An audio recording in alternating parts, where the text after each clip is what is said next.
अस्सलामुअलैकुम, मैं हूं यासिर पीरजादा। आइए चलते हैं खबरों की जानिब। एटीएम से रकम निकलवाने पर कटौती होगी। फी ट्रांजैक्शन फीस में नुमाया इजाफा।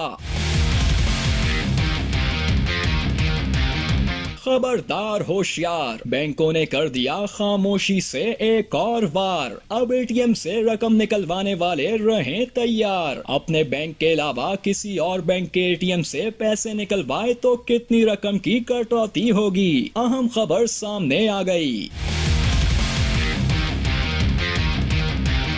मुल्क भर के कमर्शियल बैंकों ने दीगर बैंकों के एटीएम से रकम निकालने वाले सार्फिन पर फी ट्रांजैक्शन फीस में नुमाया इजाफा कर दिया है, जिससे शहरियों को मजीद माली बोझ का सामना करना पड़ रहा है। पहले ये फीस 23.44 रुपए थी, जिसे अब बढ़ाकर 35 रुपए फी ट्रांजैक्शन कर दिया गया है। मीडिया रिपोर्ट्स के मुताबिक जराये का कहना है कि तमाम कमर्शियल बैंकों ने अपनी शेड्यूल ऑफ चार्जेस को अपडेट करके ये नई फीस लागू कर दी है और सार्फिन से पहले ही इस नरख पर रकम वसूल की जा रही है। बैंकों के मुताबिक ये चार्जेस ज्यादातर वन लिंक नेटवर्क के शेयर पर मुश्तमिल होते हैं, जबकि थोड़ी रकम इस बैंक को जाती है जिसके एटीएम से ट्रांजैक्शन की जाती है।